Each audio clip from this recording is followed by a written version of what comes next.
JTBC의 인기 예능 프로그램 최강야구는 스포츠와 예능을 절묘하게 결합하며 시청자들의 뜨거운 사랑을 받아왔다. 이 프로그램의 성공 뒤에는 기획과 연출을 담당했던 장시원 PD의 창의성과 연출력이 큰 역할을 했다는 평가가 지배적이다. 그러나 화려한 성공 이면에는 갈등의 씨앗이 싹트고 있었다. 장시원 PD는 JTBC와의 계약 종료 후 독자적인 프로젝트 불꽃야구를 런칭하며 논란의 중심에 섰다. 이 사태는 단순한 프로그램 기획 분쟁을 넘어 저작권, 창작 윤리, 방송 산업의 권력 구조 문제로 확장되고 있다. 본 글에서는 이 사건의 전개 과정과 쟁점을 심층적으로 분석하며 법적 윤리적 관점에서 시사점을 도출한다. 2022년 첫 방송을 시작한 최강야구는 전직 프로야구 선수들이 새로운 팀을 구성해 다양한 팀과 경기를 펼치는 형식으로 기존 스포츠 예능과 차별화된 몰입감과 진정성을 선사했다. 이 프로그램은 장시원 PD의 연출력 덕분에 큰 성공을 거두었으며 그는 질박 2, 슈가맨 등 다수의 인기 예능에서 조연출과 메인 PD로 활약한 경험을 바탕으로 최강야구를 통해 자신의 이름을 방송계에 다시 각인시켰다. 시청자들은 그의 독창적인 연출과 야구에 대한 깊은 이해를 높이 평가하며 장시원 PD를 야구 예능의 개척자로 칭송했다. 그러나 이 성공은 JTBC와 장시원 PD 사이의 갈등으로 인해 빛이 바래기 시작했다. JTBC는 최강야구 시즌3까지의 성공을 바탕으로 시즌4 제작을 준비하던 중 장시원 PD가 소속된 스튜디오 시원과의 계약을 종료했다. 그 이유는 제작비 과다 청구와 내부 회계 문제로 알려졌다. JTBC는 이러한 문제를 지적하며 새로운 제작진으로 교체를 결정했고 이 과정에서 장시원 PD와의 관계는 급격히 악화되었다. 장시원 PD는 JTBC의 조치가 자신의 명예를 훼손하는 중대한 왜곡이라고 주장하며 강하게 반발했다. 그는 언론을 통해 자신의 입장을 적극적으로 피력하며 JTBC와의 갈등이 단순한 계약 문제 이상임을 드러냈다. 이후 그는 2024년 4월 독자적인 콘텐츠 불꽃야구를 공개하며 새로운 도전에 나섰다.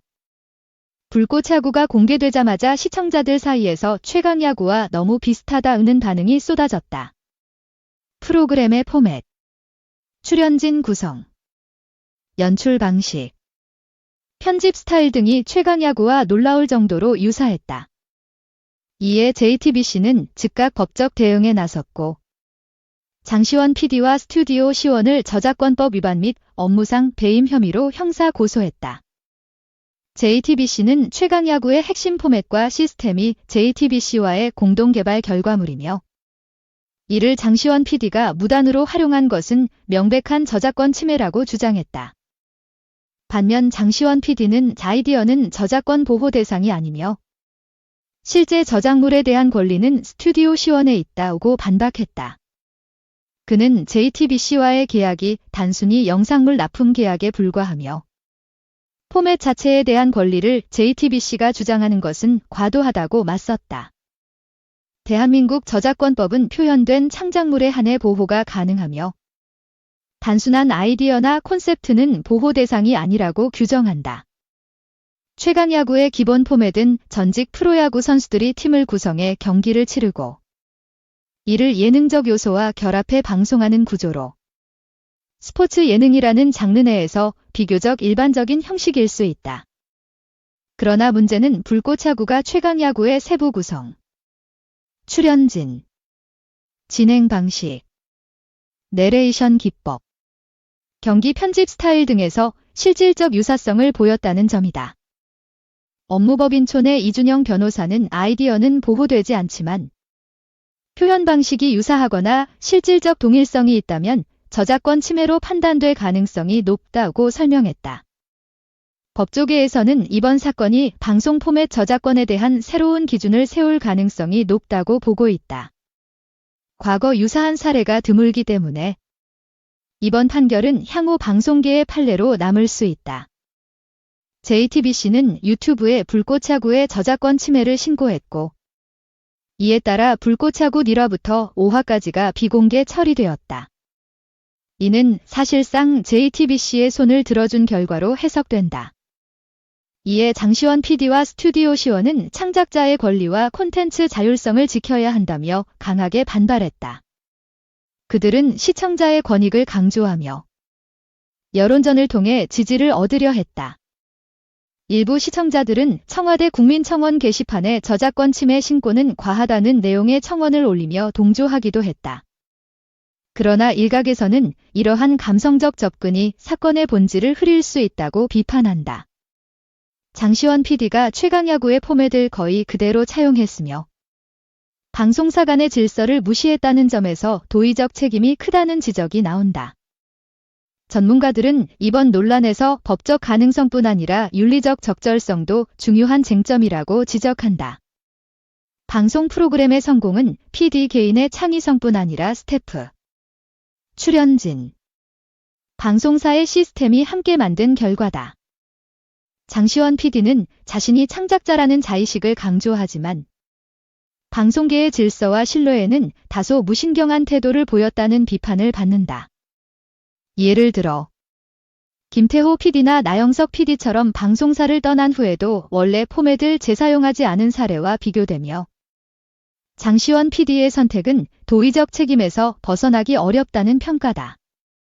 미디어법 전문가인 성균관대학교 박은희 교수는 이번 사건은 포맷 저작권에 대한 기준을 새롭게 정의할 가능성이 있다며 방송사와 외주 제작사 간의 권리 관계가 명확히 정리되지 않은 상황에서 법원은 실질적 기여도와 제작 참여율을 종합적으로 판단할 것이라고 말했다. 반면 고려대학교 김현수 교수는 PD 개인의 창작 기여가 높다면 창작자의 권리 영역으로 봐야 하지만 출연진 구성이나 편집 스타일까지 그대로 이어졌다면 법적 문제가 될 여지가 크다고 분석했다. 유튜브 영상이 비공개 처리되자 장시원 PD는 SBS 플러스와 중개 협약을 체결하며 공중파를 통한 우회 송출 전략을 택했다. 그는 시청자들에게 좋은 프로그램을 즐길 권리가 있다며 대중성과 시청자 중심 접근을 내세웠다. 그러나 이 선택은 또 다른 논란을 낳았다. SBS 플러스는 법적 갈등 중인 콘텐츠를 방송한다는 이유로 도의적 책임 논란에 휘말렸다. 방송계 내부에서는 이 같은 협력이 방송사 간의 경계와 윤리를 무너뜨릴 수 있다는 우려가 제기된다. 이번 사건은 단순한 법적 다툼을 넘어 방송계의 구조적 문제를 드러낸다. 스타 PD라는 개념은 독립 제작을 장려하지만 기존 포맷과의 권리 충돌을 유발할 수 있다. 궁극적으로 창작자의 권리와 방송사의 지식재산 보호가 균형을 이루어야 한다. 제작자 개인이 창작했더라도 방송사의 자금, 유통, 시스템이 콘텐츠 제작에 기여했기 때문에 일방적인 권리 주장은 위험하다. 동시에 방송사 역시 외주 제작자의 창작 기여를 과소평가해서는 안 된다. 이번 법정 공방은 향후 방송 제작 환경의 중요한 기준점이 될 가능성이 높다. 장시원 PD는 자신만의 방식으로 진실을 말하고 있다고 믿을 수 있지만 진정한 창작자는 고집이 아니라 파트너와의 신뢰와 윤리를 기반으로 성장한다. 팬들의 응원은 중요하지만 그 응원이 도의적 책임을 덮는 도구로 사용되어서는 안 된다.